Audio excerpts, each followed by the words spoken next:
Bismillahirrahmanirrahim. Assalamualaikum warahmatullahi wabarakatuh. Magnet rezeki, satu sama terhubung.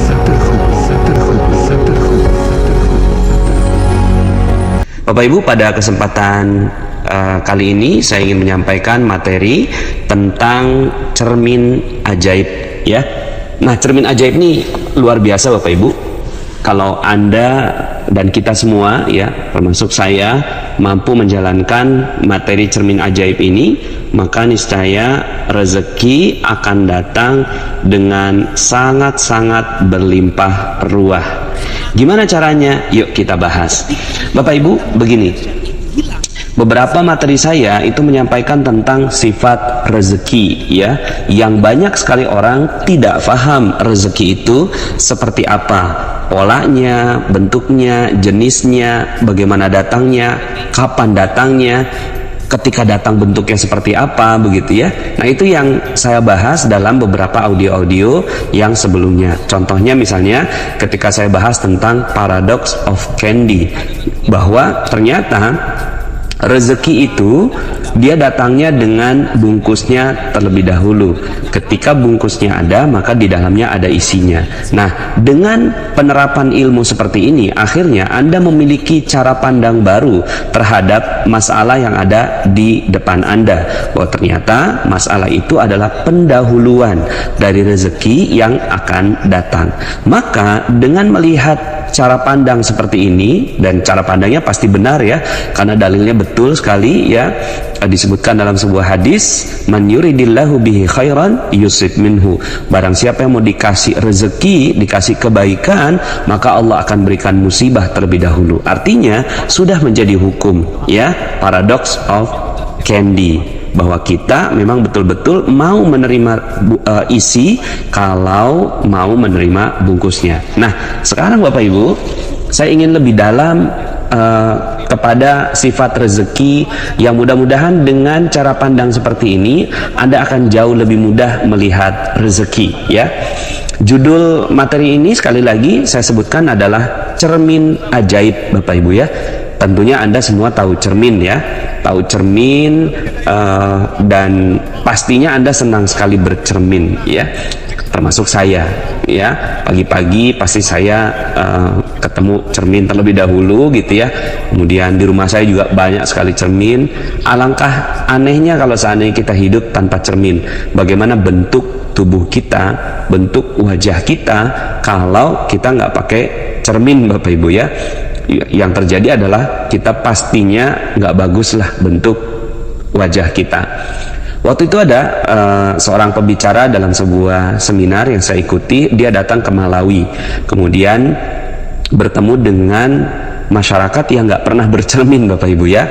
Lalu kemudian dia punya handphone baru ya, handphone iPhone, kemudian difoto. Terus kemudian ketika ditunjukkan foto itu kepada dia nggak tahu, dia nggak kenal itu foto siapa gitu kan. Terus kemudian ketika ditunjukkan ke temannya yang sebelahnya, terus kemudian dia memberikan kode bahwa itu dia gitu kan.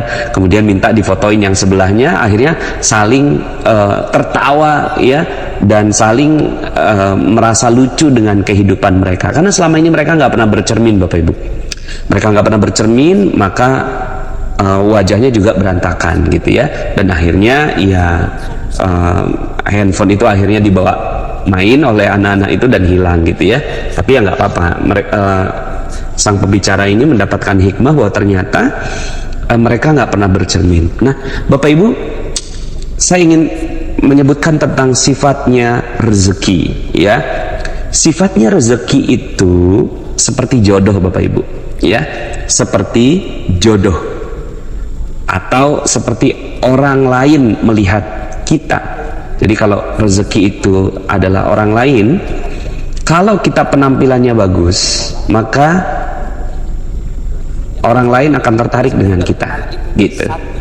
Sama dengan rezeki, sama dengan jodoh. Jodoh itu ketika kita berpenampilan bagus, maka jodoh itu akan datang. Rezeki pun begitu Bapak Ibu.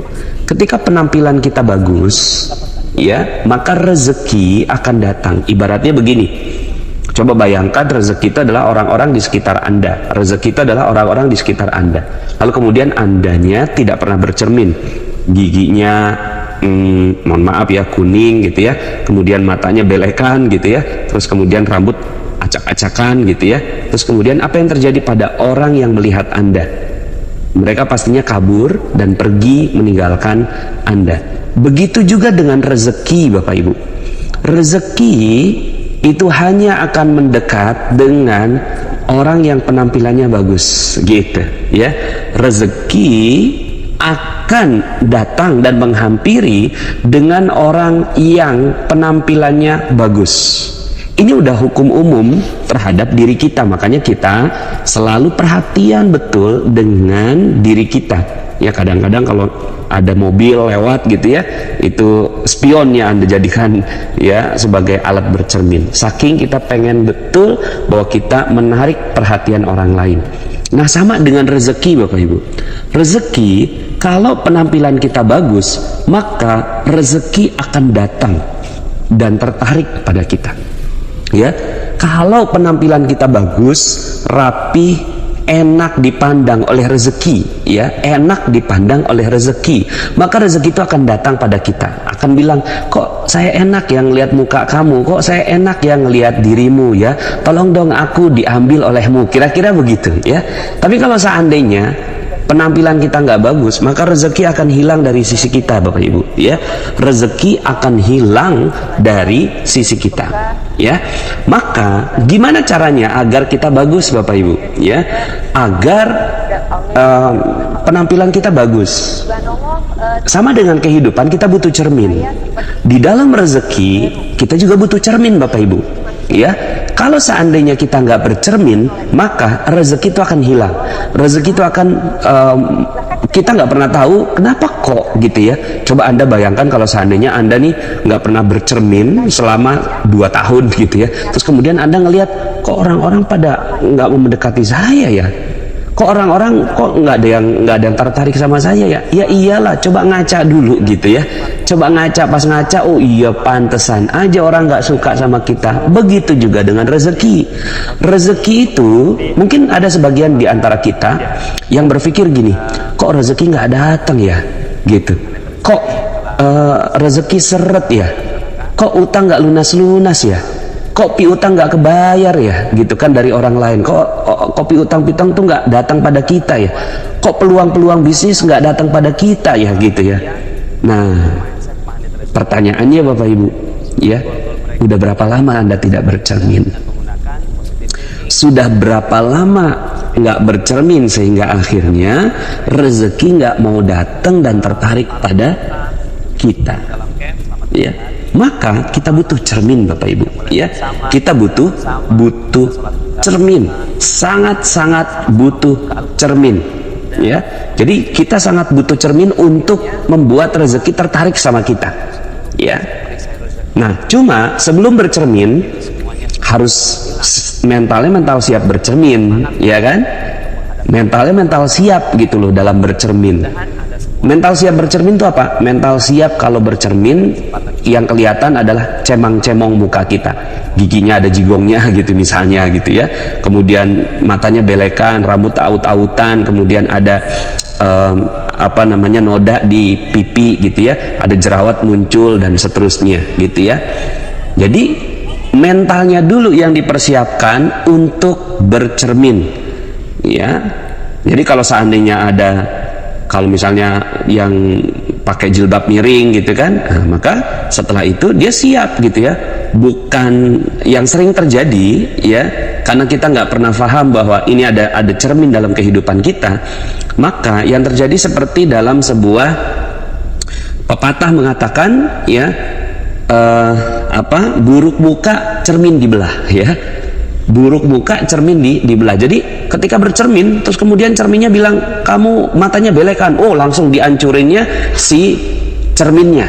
Bukan memperbaiki tubuh, bukan memperbaiki diri, ya, bukan mungkin sikat gigi setelah itu, mungkin nyisir setelah itu, tidak. Yang dilakukan adalah cerminnya yang dibelah, cerminnya yang dihancurkan. Nah, ini adalah orang yang tidak siap dalam bercermin. mentalnya nggak siap dalam bercermin. Nah, dalam rezeki yang harus dilakukan adalah yuk sama-sama kita bercermin. Apakah cermin itu? Ya. Jadi pertama mentalnya harus siap dulu. Kemudian yang kedua, Anda harus tahu cermin itu apa. Jangan-jangan Anda nggak tahu bahwa ini cerminnya. Jadi mentalnya adalah siap bercermin. Yang kedua, Anda tahu jenis cermin itu apa. Apa itu cerminnya? Cerminnya adalah ya berbagai masalah-masalah yang kita hadapi, Bapak Ibu. Ya, misalnya pas jalan gitu kan, pas jalan nih tiba-tiba ada nyerempet gitu. Pas ada yang nyerempet, oh itu cermin Bapak Ibu.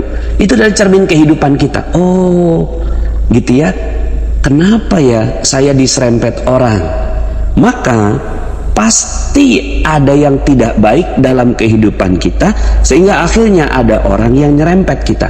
Maka diserempetnya kita oleh orang lain adalah cermin untuk kita. Yang sering terjadi adalah ketika kita diserempet sama orang, kemudian mobil kita ditabrak, motor kita ditabrak, kemudian kita jatuh, maka yang sering terjadi adalah cerminnya yang dibelah. Buruk muka, cermin dibelah. Yang sering terjadi adalah kita nggak terima dengan cermin ini, lalu akhirnya yang terjadi kita marah-marah sama tuh cermin, dan akhirnya rezeki memang nggak akan pernah datang pada kita sedikit pun. Kenapa? Ya nggak mau bercermin, sementara rezeki itu tertarik sama yang pribadinya bagus, ya. Maka seluruh masalah-masalah kita adalah cermin, Bapak Ibu. Nah, ini yang harus kita kenal. Kita nggak pernah mengenal bahwa ini adalah cermin.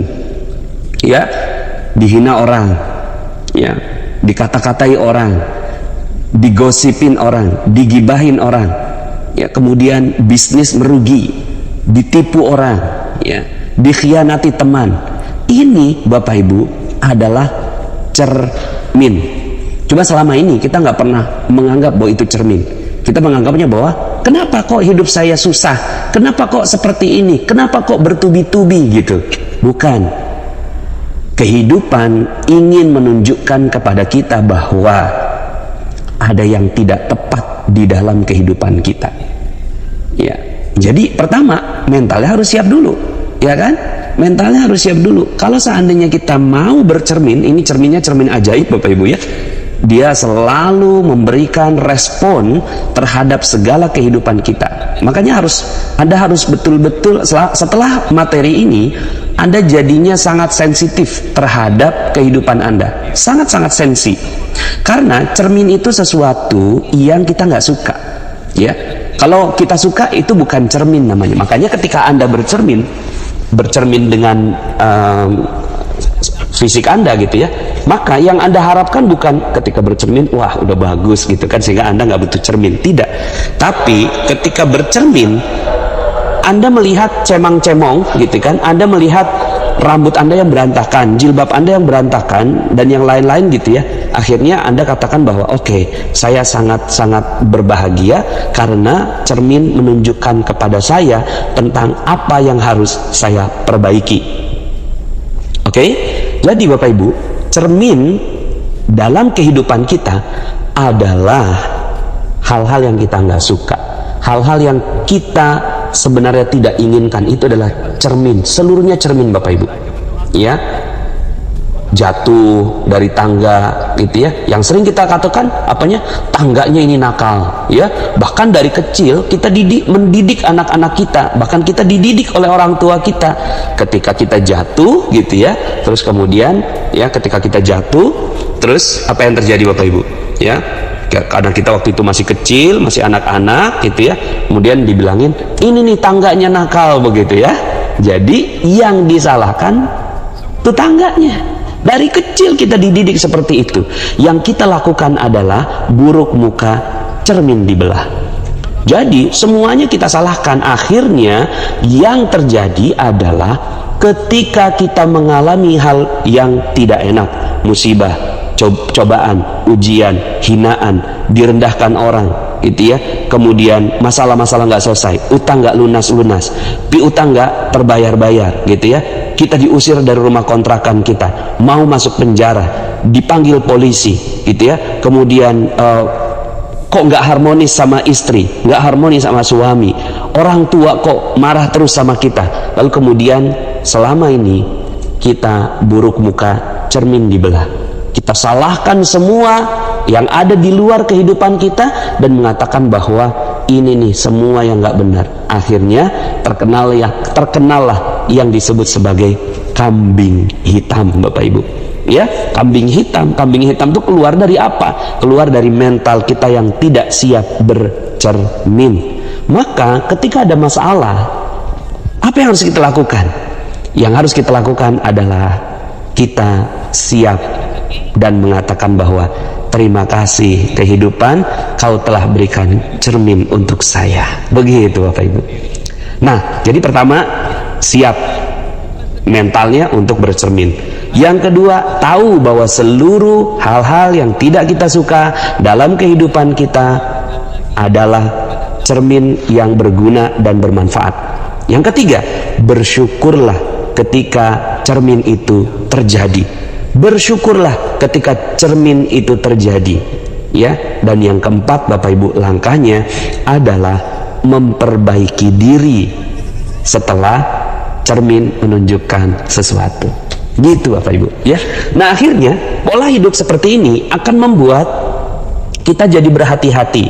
Ketika ada sesuatu yang terjadi pada kehidupan kita, langsung yang disalahkan bukan cerminnya. Siapa yang disalahkan? Kita. Ya, cermin nggak ada yang salah. Memang ada cermin yang salah. Ya, mungkin cerminnya cembung atau cerminnya cekung, ya itu udah urusan lain. Tapi rata-rata cermin itu datar, ya. Pokoknya cermin nggak pernah ada yang salah. Siapa yang salah? Ya, kita. Gitu. Cerminnya benar, ya. Gunanya untuk apa? Gunanya untuk memperlihatkan kepada kita bahwa ada sesuatu yang harus kita perbaiki. Sehingga akhirnya cermin kehidupan kita ini luas sekali Bapak Ibu. Akhirnya semua kehidupan kita cermin, betul nggak? Ya, akhirnya semua kehidupan kita cermin.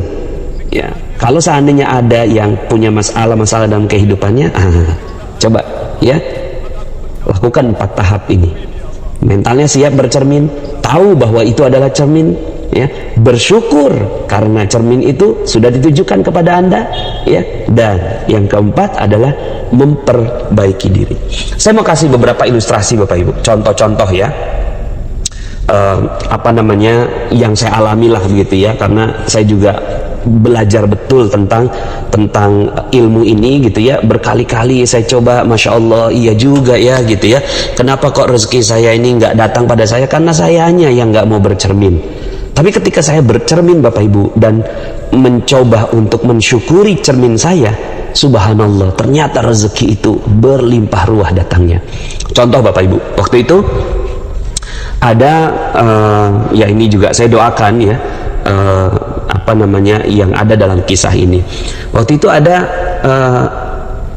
khodimat ya, mungkin kalau khodimat itu bahasanya pembantu rumah tangga gitu ya, yang membantu kita, walaupun kita nggak pernah menyebut dia sebagai pembantu, tapi mitra ya, asisten. Nah, ini ada asisten rumah tangga kita yang berbuat tidak baik, barang-barang hilang, uang hilang, sampai kemudian akhirnya saya sadar bahwa kok saya beberapa kali meletakkan uang di tempat ini kok nggak ada gitu ya, kok hilang begitu. Terus kemudian akhirnya satu rumah itu merasakan kok ada yang mulai satu persatu barang hilang, satu persatu barang hilang begitu ya. Sampai satu hari kami berjalan dengan mitra asisten rumah tangga kami tadi itu ya, kami jalan keluar gitu ya dengan simbaknya gitu kan, anak saya ada di rumah. Kemudian anak saya ini ngasih kabar gitu, ini barang aku yang hilang ketemu gitu. Ketemu di mana? Ketemu di tempat lemarinya si Mbak gitu ya. Coba dilihat lagi, kata istri saya, coba dilihat lagi itu ada apa aja di sana. Pas dilihat ternyata ada uang, ada dolar kita di situ, ada barang-barang unik kita, ada baju-baju anak saya dan seterusnya, ada di tempat itu ya. Nah kemudian ya itu simbanya ada di mobil gitu ya. dapat kabar seperti itu, istri saya itu langsung berubah mukanya gitu ya. Saya waktu itu lagi nyetir gitu ya, terus kemudian ketika si mbaknya kemana gitu kan, mungkin berpisah dengan kita, istri saya bisik-bisik ke saya bahwa terjadi kejadian seperti ini. Kemudian saya bilang gini, oh ya pantas gitu ya, uang saya memang beberapa kali hilang. Terus gimana nih Bi? Gitu kan, kata istri saya seperti itu. Nah pada saat itu Bapak Ibu, saya mengingat materi cermin ajaib ini ya. Kemudian saya katakan gini, oh oke, ini adalah cermin, alhamdulillah saya sudah dikasih cerminnya dan saya yang salah gitu. Kaget istri saya, loh kok kita yang salah sih Bi? Udah jelas-jelas dianya mencuri, udah jelas-jelas dia klepto, udah jelas-jelas dia ngambil barang kita, kenapa kok bisa kita yang salah gitu kan. Kemudian saya coba cari, apa ya, salah saya apa ya. Saya mencoba bercermin, karena yang salah bukan si mbaknya, nggak pernah ada orang lain di luar kita yang salah, pasti saya yang salah. Karena saya bercermin, ini kehidupan ini kasih tahu, oh berarti saya yang salah. Salah saya apa ya? Kemudian saya bilang sama istri saya, oh salah kita Mi, karena kita nggak pernah ngajarin dia, gitu saya bilang. Salahnya kita karena kita nggak pernah ngajarin dia, kita terlalu sibuk bekerja, saya terlalu sibuk gitu ya, mungkin memotivasi orang di luar sana, tapi ada orang yang ada di dalam kehidupan saya tidak saya berikan perhatian. Maka di situ salah saya. Maka saya bercermin, oh iya saya yang salah, oh iya ada cemong dalam kehidupan saya gitu. Akhirnya ya saya minta sama istri saya, oke Mi, siap bercermin? Oke deh, siap gitu kan. Walaupun siapnya itu dengan gendek sekali Bapak Ibu ya, itu dengan marah gitu ya. Tapi saya bilang oke, yuk, ini adalah momentum bagi rezeki untuk datang pada kita. Gitu saya bilang gitu ya. Ini adalah momentum bagi rezeki untuk datang pada kita. Kalau kita mau bercermin, maka rezeki datang. Kalau kita nggak mau bercermin, maka rezeki hilang. Mau pilih yang mana? Gitu. Akhirnya kami waktu itu memutuskan siap untuk bercermin Bapak Ibu.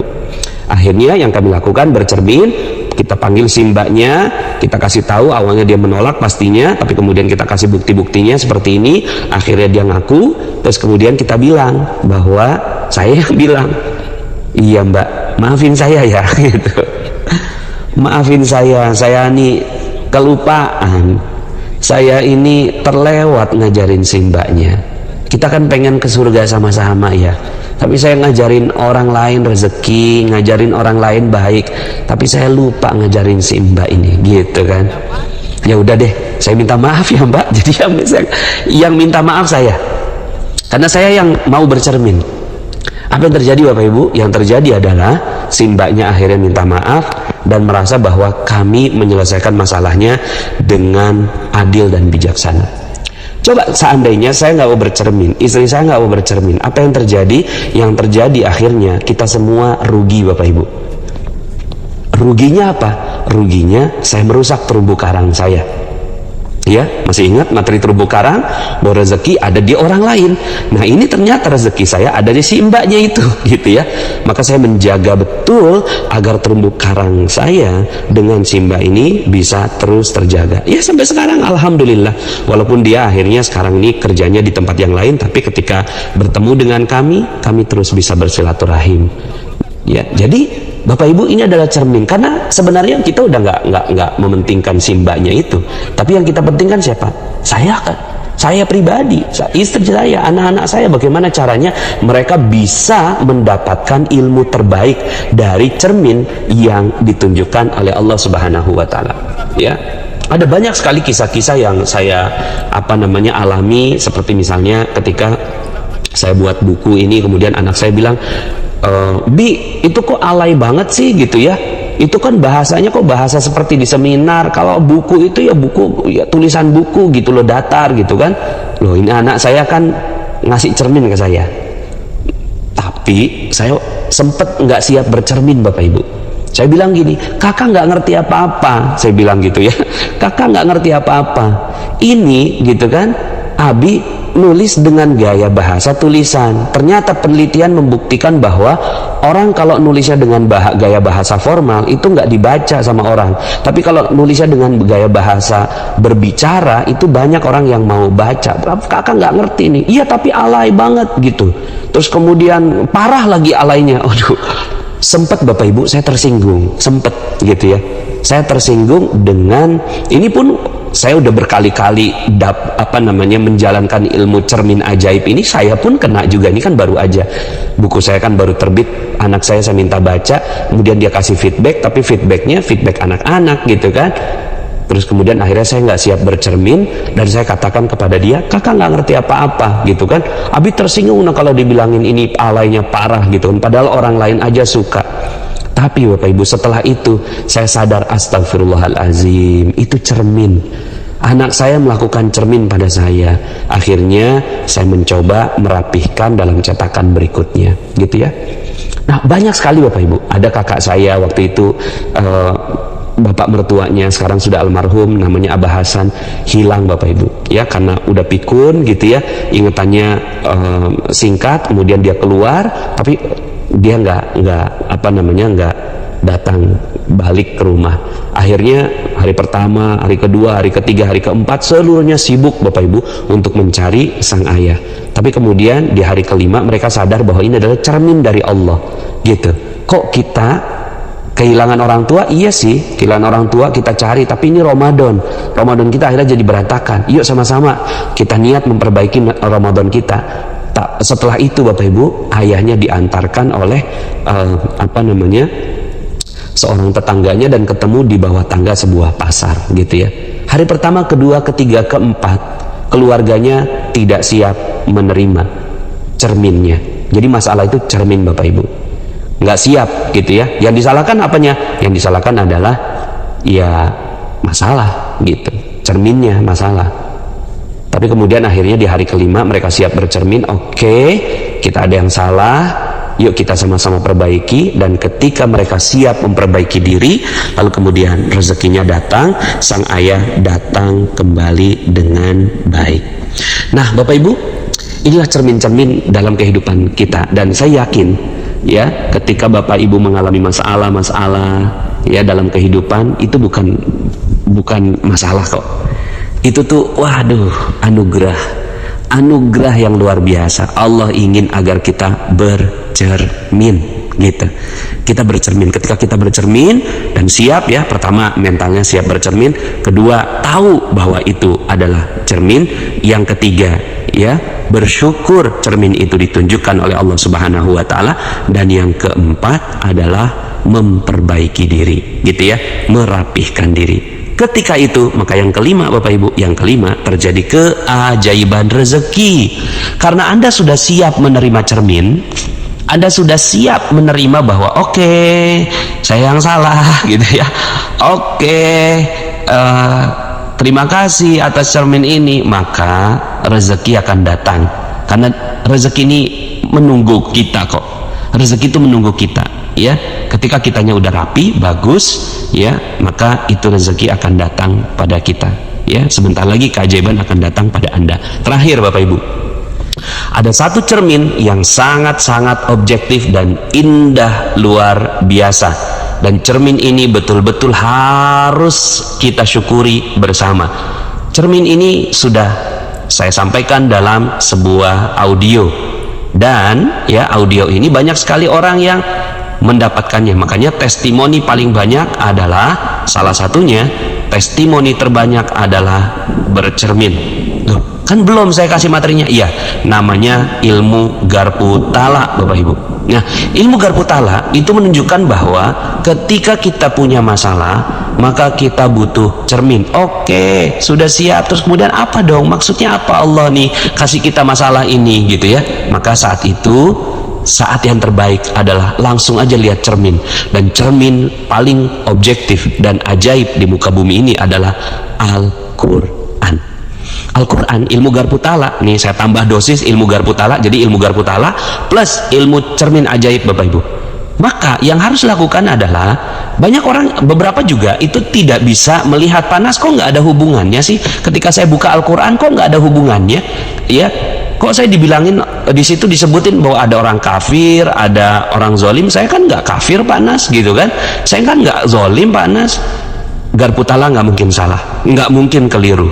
Ketika dibuka itu, yang keliru apanya? Yang keliru karena kita tidak siap bercermin.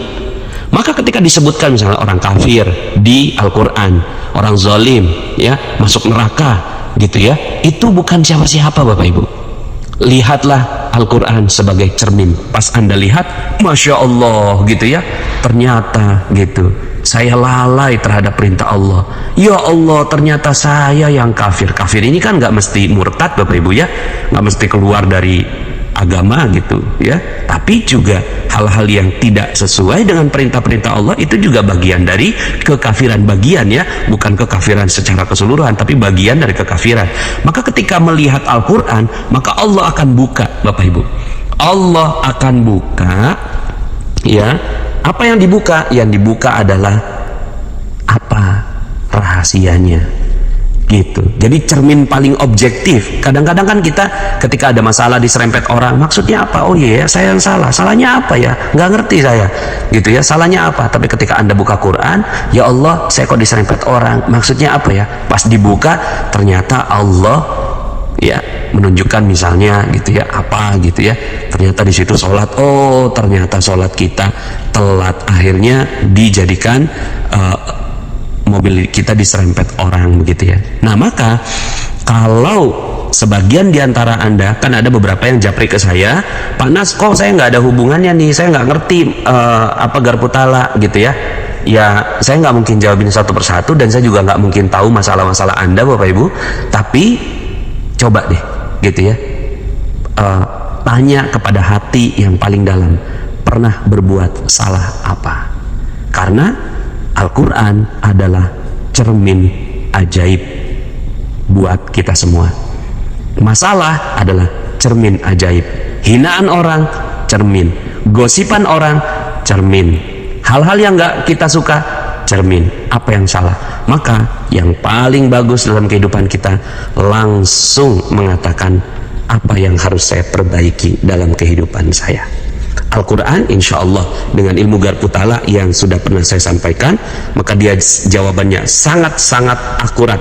Tinggal tanya aja dalam hati yang terdalam, apa yang perlu saya perbaiki. Insya Allah kita bisa menemukan jawabannya. Nah ketika itu sudah Anda lakukan, kita lakukan semuanya, siap menerima, oke, ini cermin, saya siap menerima, maka tunggu Bapak Ibu, sebentar lagi keajaiban akan datang pada Anda, karena Anda sudah sesuai dengan energinya. Rezeki suka sekali dengan yang penampilannya bagus ya, rezeki sangat suka sekali dengan yang penampilannya bagus. Maka setelah itu tiba-tiba ada orang yang mengembalikan piutangnya kepada Anda, tiba-tiba ada orang yang bayarin hutang Anda, tiba-tiba ada Anda closing sebuah produk, tiba-tiba ada konsumen Anda yang tadinya nggak pernah menghubungi Anda beberapa lama, tiba-tiba dia beli sebuah produk pada Anda, tiba-tiba ada investor yang datang pada Anda, tiba-tiba orang tua Anda menghubungi dan memberikan rezeki pada Anda dan memberikan ridhonya pada Anda, tiba-tiba anak Anda diterima masuk dalam sebuah universitas, tiba-tiba suami Anda naik pangkat dan seterusnya. Itu tiba-tiba Bapak Ibu. Kenapa? Itu bukan terjadi tiba-tiba, tapi karena kitanya yang sudah siap bercermin. Maka ketika kita sudah bagus, rapi, dan siap memperbaiki diri, maka rezeki akan datang pada Anda semua. Bapak Ibu, pada kesempatan kali ini saya ingin menyampaikan materi tentang detox rezeki ya. Terus terang saya sudah beberapa kali tag untuk merekam materi ini, tapi beberapa kali juga saya tidak berhasil merekamnya, bukan karena kualitas suaranya, tapi ada kekuatan yang sangat besar di dalam diri saya. Materi ini bisa membalik seluruh kehidupan Anda. Ibarat kalau kita salah jalan, kemudian kita sadar, kemudian kita ya tinggal U-turn atau berbelok berbalik arah. Maka mudah-mudahan materi detox rezeki adalah materi yang bisa membuat kita semua, saya juga ya sebagai pribadi yang banyak sekali kesalahan, bisa jauh-jauh lebih dekat kepada Allah Subhanahu wa Ta'ala, sehingga akhirnya rezeki kita dimudahkan olehnya.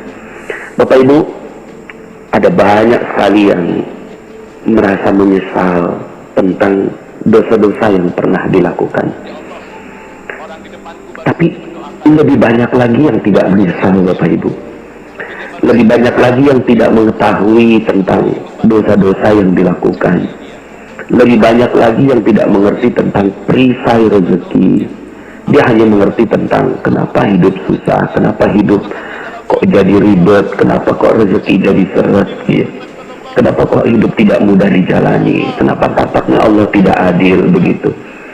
Tapi betapa banyak orang di luar sana yang tidak sadar bahwa ternyata seluruh sebab-sebab dari yang terjadi pada kehidupannya hanyalah perisai rezeki yang dicintai betul olehnya, sehingga akhirnya dia tidak merasa bahwa dia telah melakukan kesalahan. Maka bagi Anda yang menghubungi saya secara pribadi dan kemudian mengatakan tentang betapa hinanya diri kita, betapa hinanya diri saya ketika mendengarkan materi tentang jodoh terbaik, mendengarkan materi tentang cacat yang sempurna, mendapatkan cerita tentang betapa banyaknya orang yang bersalah lalu kemudian berharap Allah Subhanahu wa Ta'ala mengampuninya, ya, tentang materi-materi ya yang berkaitan dengan apa yang sudah saya sampaikan sebelumnya. Bapak Ibu, bagi mereka-mereka yang sadar akan perisai rezekinya, saya ingin ucapkan selamat kepada Anda. Kenapa? Karena kesadaran akan kesalahan adalah rezeki itu sendiri. Kesadaran bahwa kita berbuat salah itu adalah rezeki yang tidak ternilai, Bapak Ibu, ya. Karena siapa sih yang nggak pernah berbuat salah? Siapa yang nggak pernah berbuat dosa? Kullu bani Adam khata'un. Seluruh bani Adam tak terkecuali para nabi dan rasul, khata'un, berbuat salah, berbuat dosa, berbuat khilaf.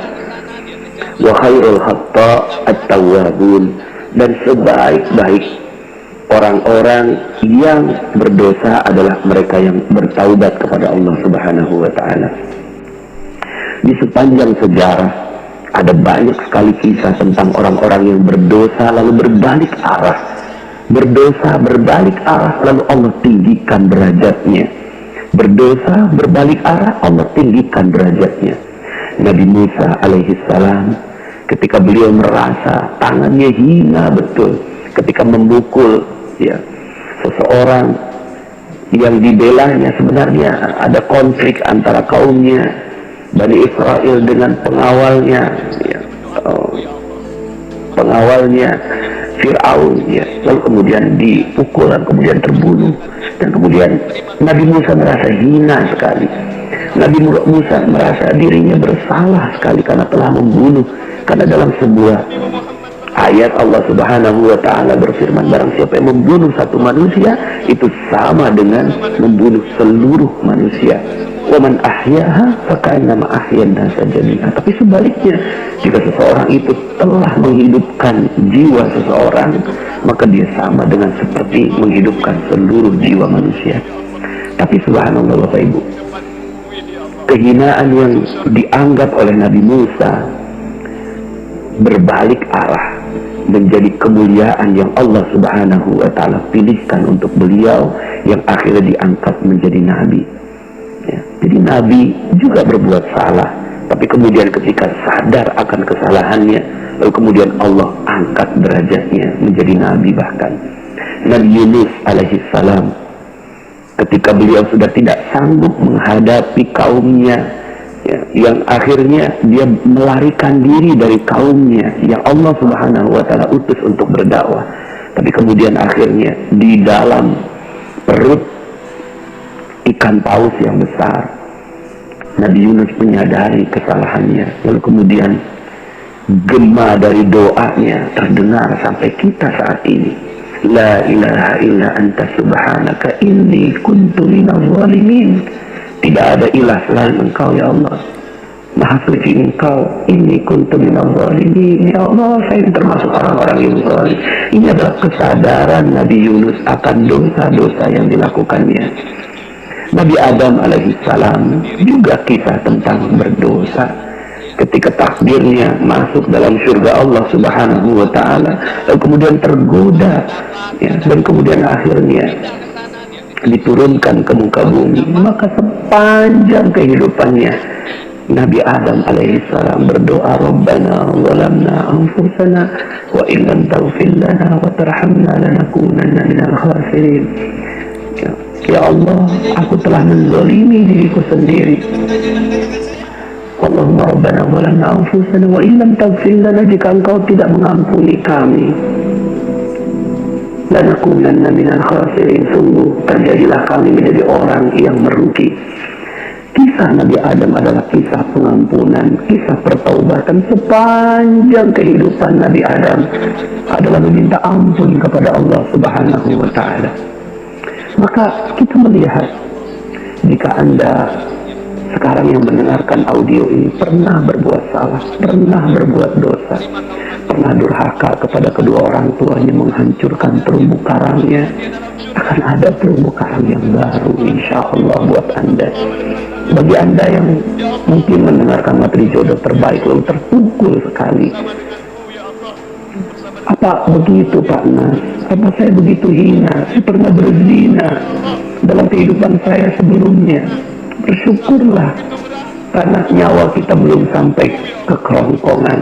Nyawa Anda, nyawa kita semua yang masih bisa mendengarkan audio ini belum sampai ke kerongkongan. Masih ada kesempatan untuk bertaubat kepada Allah subhanahu wa ta'ala. Memang benar, Allah seakan-akan ingin memberikan pesan bahwa hukumannya adalah dirajam sampai mati. Memang benar, seakan-akan untuk menunjukkan bahwa benar-benar dosanya besar sekali.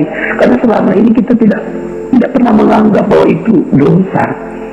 Kita iyalah dosa, tapi kita tidak pernah menganggap bahwa dampaknya begitu besar kepada kehidupan dunia kita maupun kehidupan akhirat kita. Kita anggap ya nantilah minta ampun kepada Allah, salaman kepada manusia, lalu kemudian bertaubat kepada Allah, diampuni.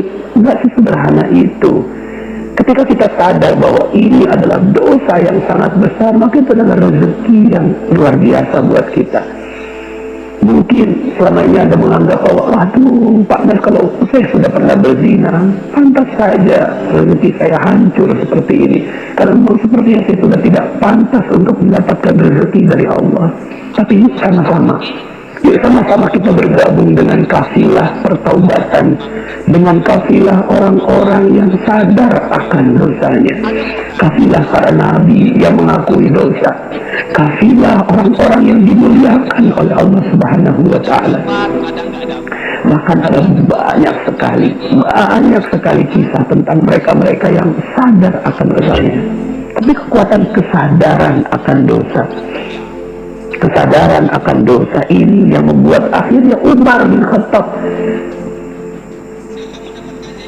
dalam sebuah hadis Rasulullah SAW bersabda, ittaqillaha haitsuma kunta wa atbi'is sayyi'atal hasanata tamhuha. Bertakwalah kepada Allah dimanapun kau berada, dan iringilah perbuatan buruk dengan perbuatan baik, karena kebaikan dapat mengkompensasi keburukan. Maka hadis ini menjadi kabar gembira bagi Umar bin Khattab radhiyallahu anhu, menjadi kabar gembira dan dijadikan ini sebagai ruh kehidupan bagi Umar bin Khattab radhiyallahu anhu, ruh kehidupan bagi Umar. Ya, ketika kesalahannya ingin ditutupi dengan kebaikan demi kebaikan demi kebaikan, sampai akhirnya Umar bin Khattab radhiyallahu anhu menjadi manusia mulia yang kita kenang sampai sekarang.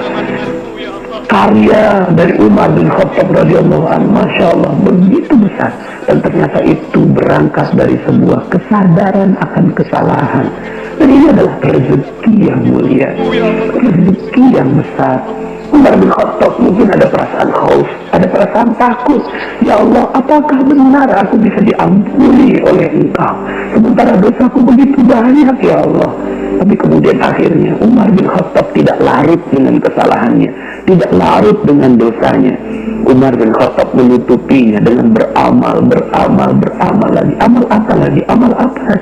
Amal apa lagi yang bisa kulakukan agar bisa mengambil hatinya Allah untuk mengampuni dosa saya yang sangat-sangat besar.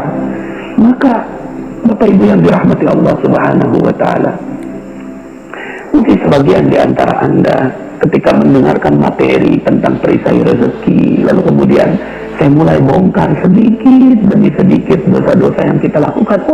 Kita merasa pantas.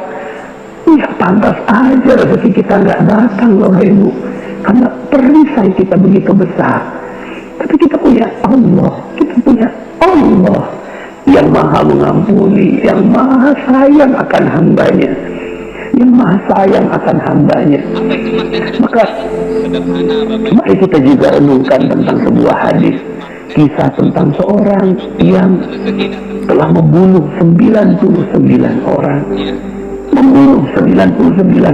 Satu orang saja dibunuh, selaksana membunuh seluruh manusia.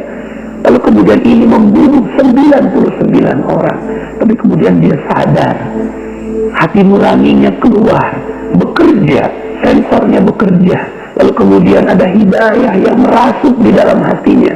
Lalu kemudian bertanya, apakah aku bisa diampuni ya Allah, sementara aku telah membunuh 99 orang.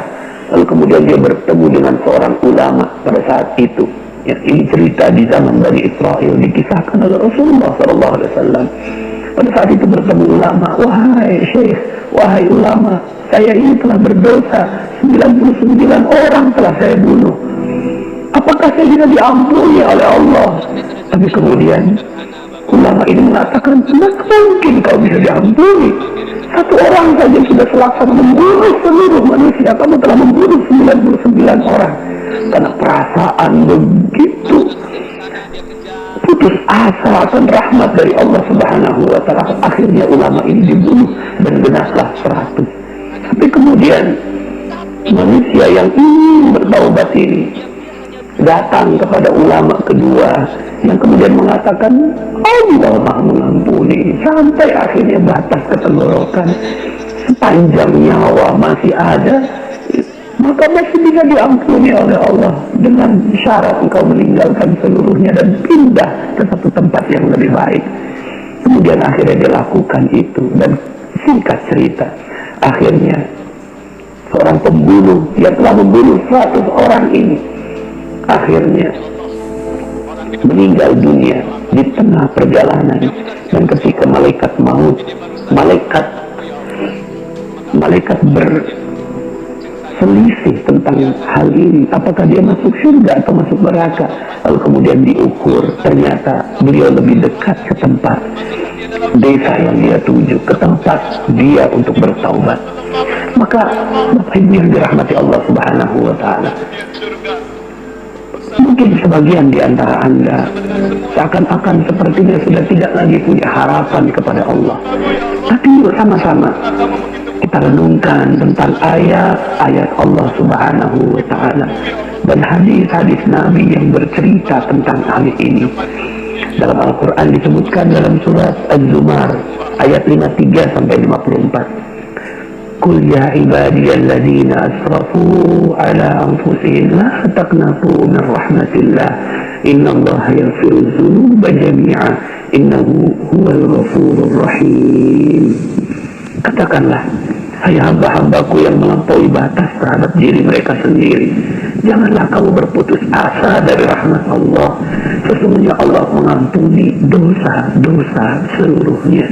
Sesungguhnya dialah yang maha pengampun lagi maha penyayang. Wa anibu ila rabbikum wa aslimu lahu min qabli an ya'tiyakumul azab thumma la tunsarun. Dan kembalilah kamu kepada Tuhanmu dan berserah dirilah kepadanya sebelum datang azab kepadamu, kemudian kamu tidak dapat ditolong lagi. Bapak Ibu, bagi sebagian Anda yang mengalami musibah dalam kehidupannya, musibah dalam rezekinya, musibah dalam kehidupannya karena dosa-dosanya begitu tebal, begitu besar. Maka yuk sama-sama kita jadikan ini sebagai momen untuk kembali kepada Allah Subhanahu wa ta'ala,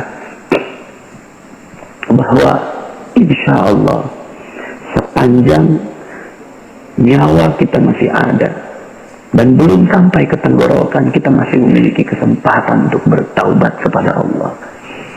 Kita masih punya kesempatan untuk melakukan pertaubatan. Nah, Bapak Ibu, ini judulnya adalah detox rezeki, ya. Bagaimana kita bisa dengan jalan pertaubatan ini kita melakukan detox, ya. Mungkin Anda pernah melihat, dan ini pengalaman saya bersama istri begitu, ya. Ada yang memakai kosmetik bermerkuri, kosmetik berbahaya, lalu kemudian wajahnya hancur gitu, ya. Lalu kemudian dia sadar gitu setelah menggunakan kosmetik beberapa lama, kemudian akhirnya dia sadar bahwa zat yang dimasukkan ke dalam wajahnya adalah zat yang berbahaya. Lalu kemudian dia mulai sadar akan kesalahannya, tapi kemudian jalan untuk berbalik ke wajah yang semula itu adalah jalan yang terjal, Bapak Ibu. Jalan yang terjal mungkin akan keluar semua flek-fleknya, jerawat dan segala macam gitu, ya, dari wajahnya. Tapi kemudian ketika ada yang memahami bahwa ini adalah proses detox, ini adalah proses detoksifikasi, keluarnya racun dari seluruh tubuh, maka dia bisa menerima dengan begitu sabarnya. Maka Bapak Ibu, logika rezeki yang kita bangun, ya, setelah beberapa materi ini, mungkin ada sebagian di antara Anda yang ingin rezekinya baik, bisa, insya Allah akan ada banyak sekali kesempatan untuk Anda, masih bisa kok gitu. Kalau Anda sekarang ini hutang nggak lunas-lunas, piutang tidak terbayar, lalu kemudian Anda harus diusir, bahkan sebagian di antara Anda yang dipenjara, ada yang ditangkap, asetnya disita, dihancurkan semua kehidupannya, dihina oleh orang lain. Maka yuk sama-sama kita melihat kehidupan kita, episode kehidupan kita bisa jadi itu karena dosa-dosa yang kita lakukan, tapi it's okay, nggak apa-apa. Yang penting Anda sadar akan kesalahan, yang penting kita sadar akan kesalahan, lalu kemudian kita berbalik. Tapi jalan berbalik ini jangan meminta instan, Bapak Ibu. Kita sudah terlalu jauh berjalan dari jalur yang Allah inginkan. Kita terlalu jauh berjalan, lalu kemudian kita sadar bahwa ini bukan jalannya, lalu kemudian kita mulai berbalik. Tapi jalan berbalik adalah jalan yang terjal, seperti jalan detox itu, Bapak Ibu. Lalu kemudian seluruh racun-racun keluar, hinaan, cobaan, deraan. Mungkin kita perlu beberapa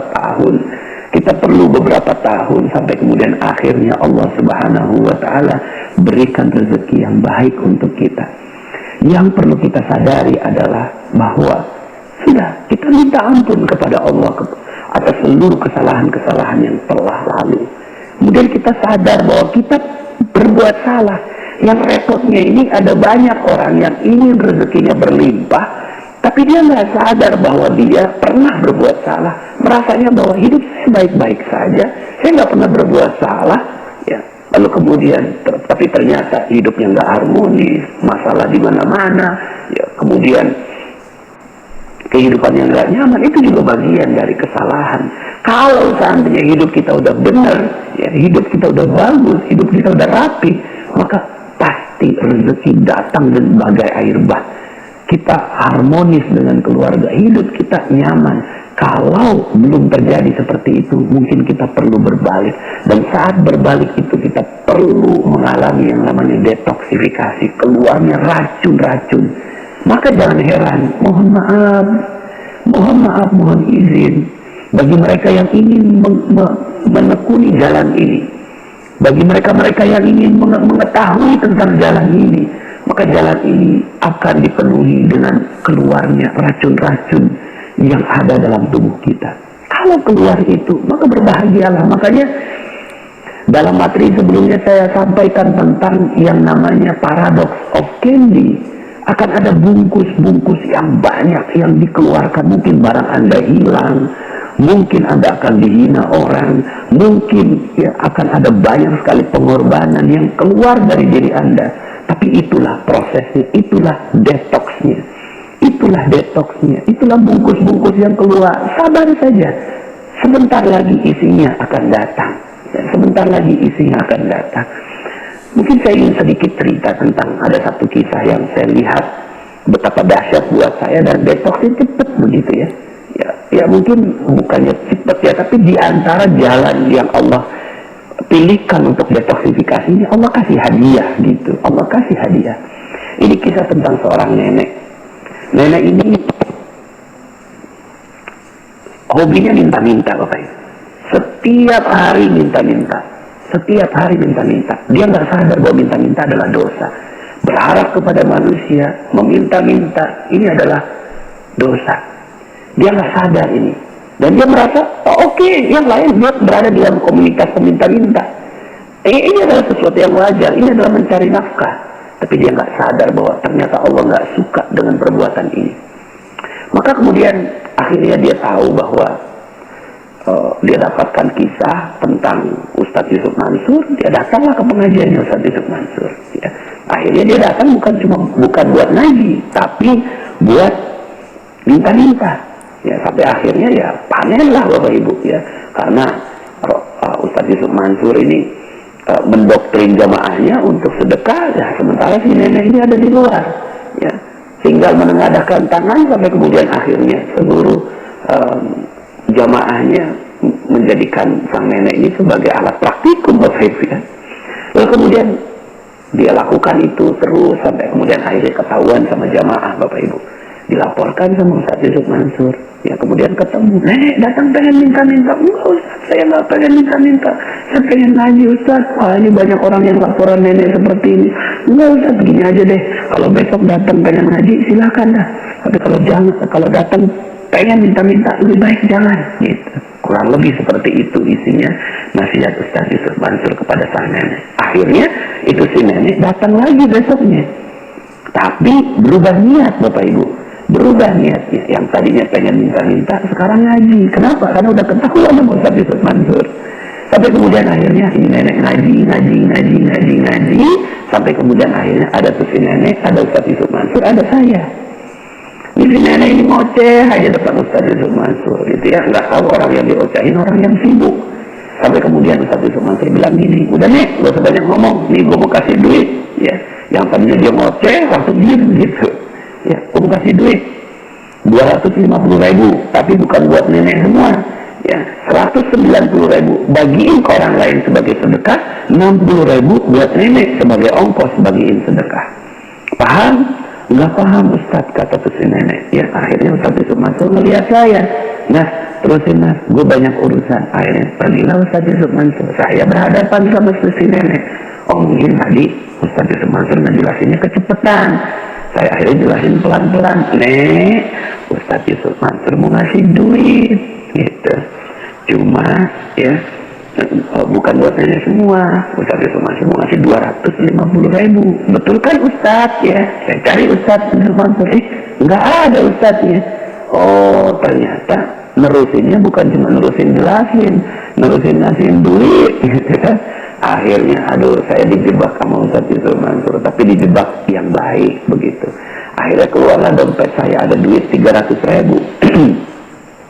Kemudian akhirnya saya keluarkan, nenek ada duit 300.000, tapi bukan buat nenek semua, 240.000 bagiin ke orang lain sebagai sedekah, 60.000 buat nenek sebagai ongkos bagiin sedekah. Paham?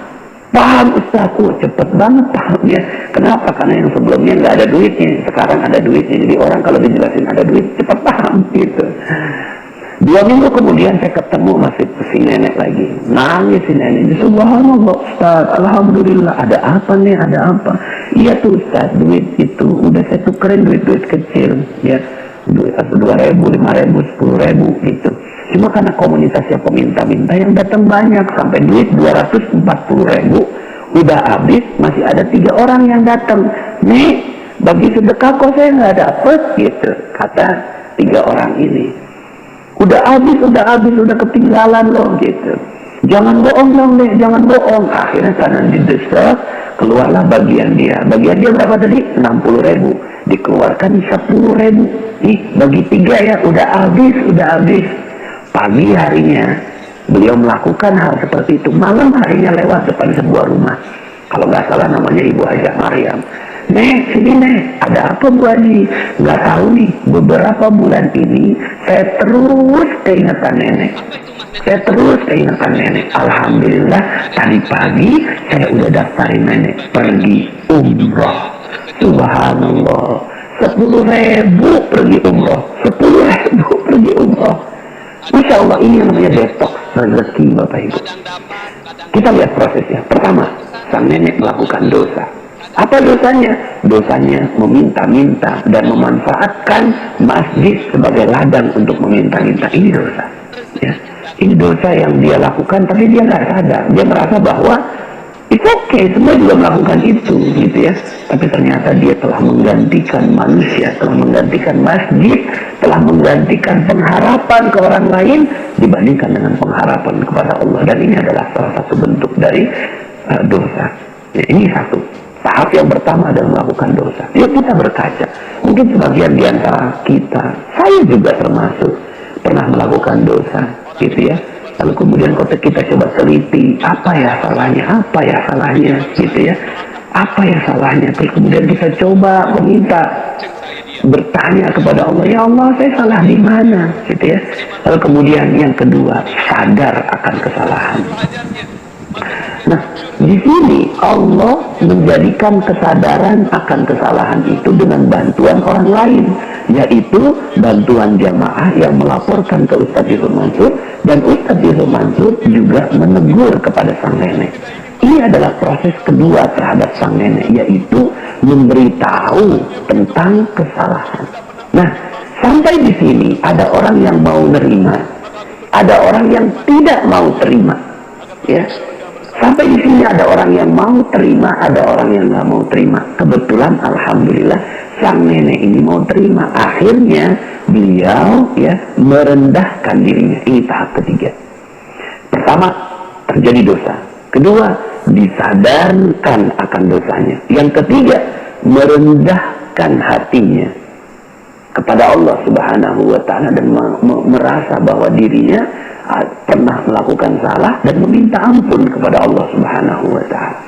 Proses merendahkan diri di hadapan Allah ini dilakukan oleh Nabi Adam sepanjang 1000 tahun. Proses merendahkan diri ini dilakukan oleh Nabi Musa.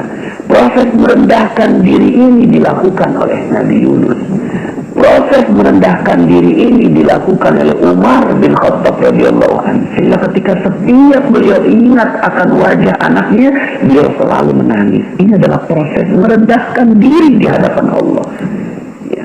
Dan proses merendahkan diri ini ya dilakukan dengan sepenuh kesungguhan. Kemudian setelah merendahkan diri di hadapan Allah, baru yang keempat, mengisi dengan aktivitas yang bisa menutupi dosa tersebut. Ya, yang dilakukan oleh sang nenek adalah ngaji, gitu ya. Ini yang dilakukan oleh sang nenek. Nah, yang dilakukan oleh Umar bin Khattab adalah menutupi dengan berbagai amal soleh. Maka kita harus haus, gitu ya, harus haus. Apalagi nih amal soleh yang harus saya lakukan.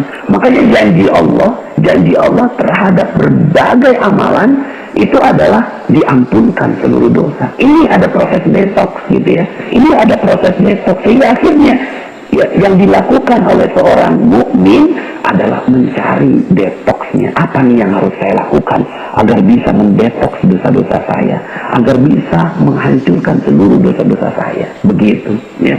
Maka di sini menutupinya dengan berbagai amal soleh, beramal lagi, haus dengan amalan-amalan yang Allah janjikan untuk pengampunan dosa. Nah, untuk kasus sang nenek ini, beliau akhirnya ngaji, dan saya yakin proses ngaji yang dilakukan oleh sang nenek ini pedih sekali. Kenapa pedih?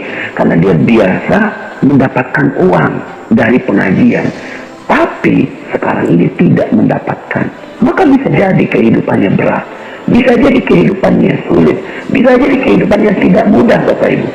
Tapi beliau terima. Kenapa? Karena sudah ketahuan ya, ini dipaksa, ini detox terpaksa namanya. Tapi Anda, insya Allah ya, saya yakin Anda yang mendengarkan audio ini adalah mereka-mereka yang tegar, yang siap menerima detox dari Allah Subhanahu wa Ta'ala.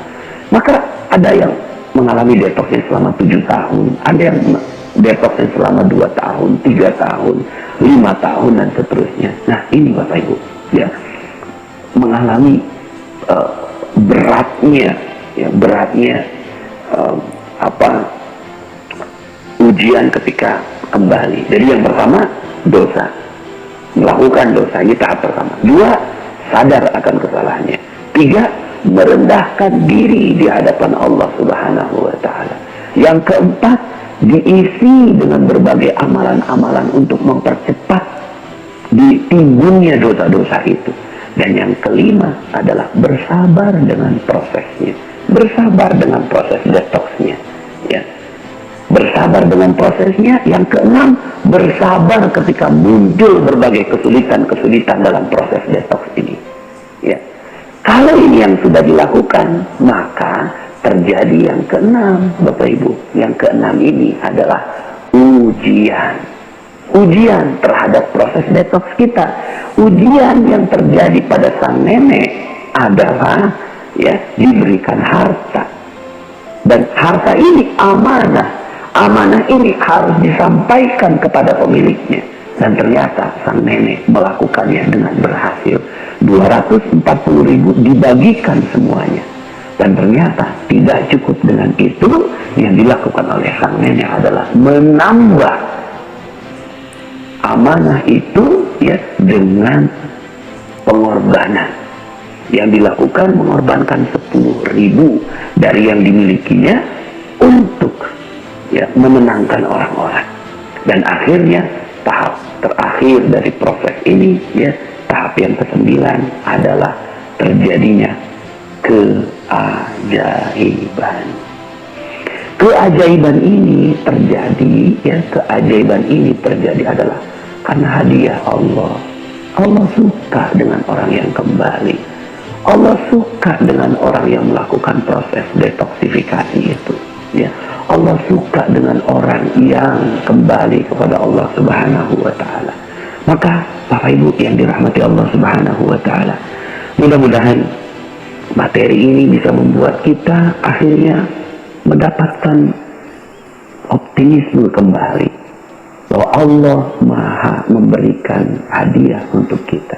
Dan mungkin sepanjang perjalanan itu didetoks lagi hadiah, detoks lagi hadiah, lagi detoks lagi hadiah, hadiah-hadiah kecil yang Allah akan berikan pada kita. Bersyukur dengan setiap hadiahnya, lalu kemudian detoks lagi hadiah lagi, detoks lagi hadiah lagi, terus sampai kemudian akhirnya bersih kita seluruhnya dari seluruh dosa-dosa kita. Nah, kalau Bapak Ibu yang dirahmati Allah, ada banyak sekali ayat-ayat yang menekankan tentang hal ini, ya.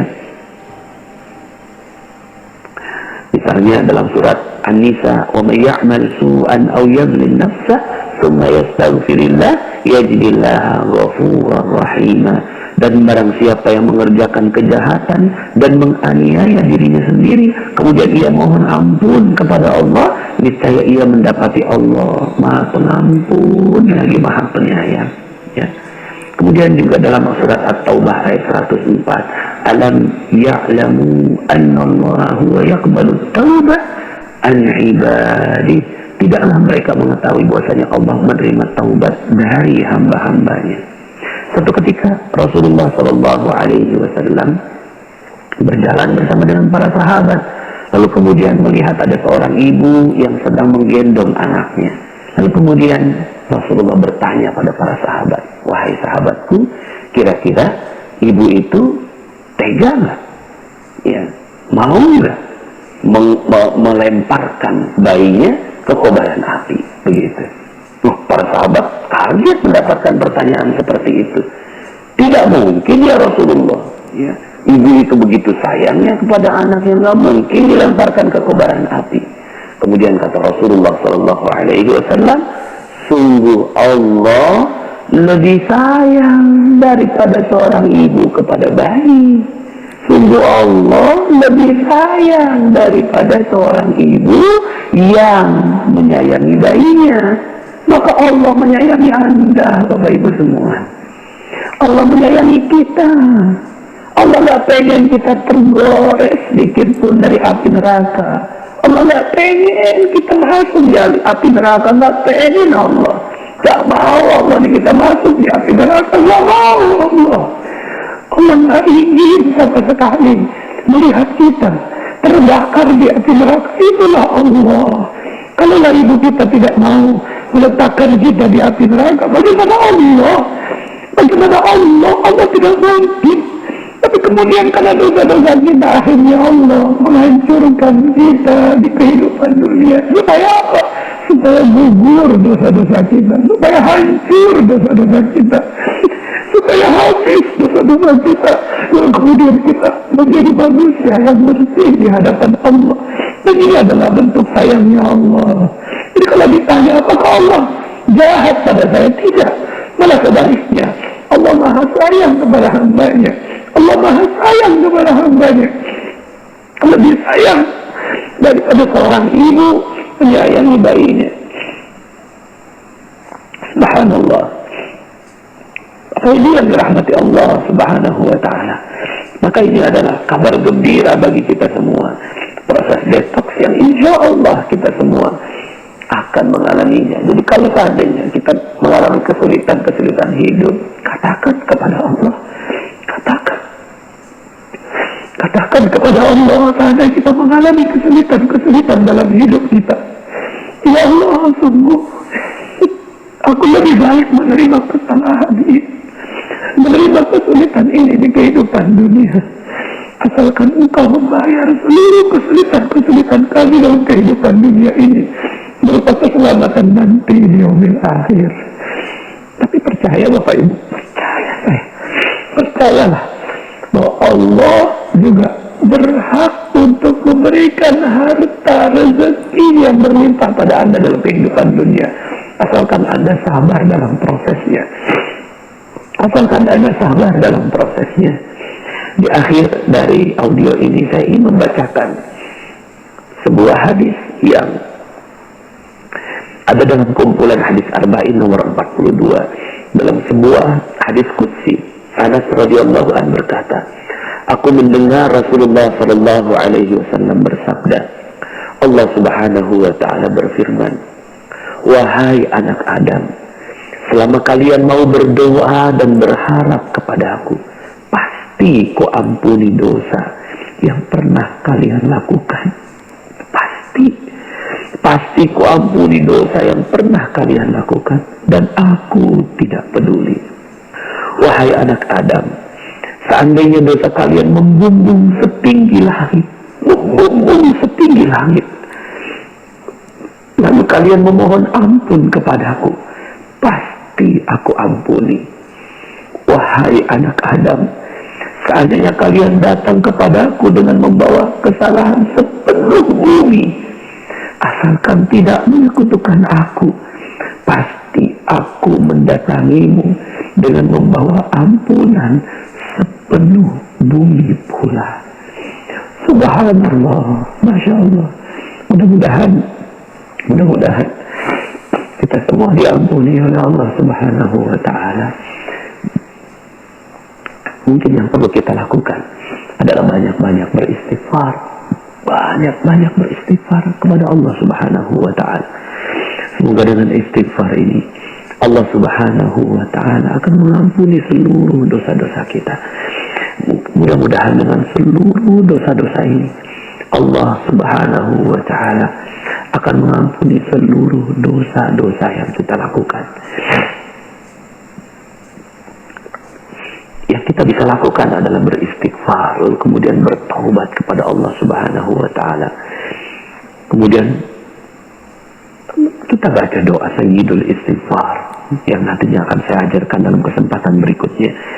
Kemudian juga membaca tahlil La ilaha illallah, membaca La ilaha illallah.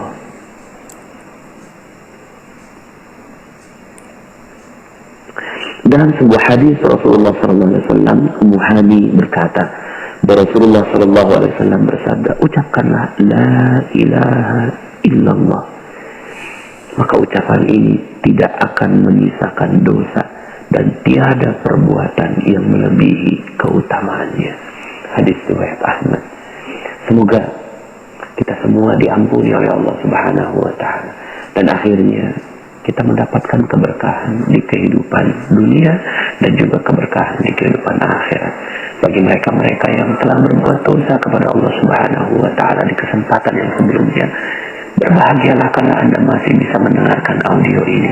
Artinya Anda masih punya kesempatan untuk meminta ampun dan diampuni oleh Allah Subhanahu wa Ta'ala sampai nyawa Anda, sebelum nyawa Anda sampai di tenggorokan Anda. Bagi teman-teman yang belum subscribe dan baru saja menemukan channel ini, silahkan subscribe. Insya Allah Anda akan mendapatkan materi-materi yang terbaik dari channel ini. Insya Allah Anda adalah makhluk yang ajaib. Tinggal kita sempurnakan faktor-faktornya. Dan insya Allah dalam video-video berikutnya kita akan lanjutkan materi ini sampai Anda menemukan potensi terbesar diri Anda dan menjadi makhluk ajaib sebagaimana yang Allah Subhanahu wa Ta'ala inginkan untuk Anda. Sampai jumpa. Assalamualaikum warahmatullahi wabarakatuh.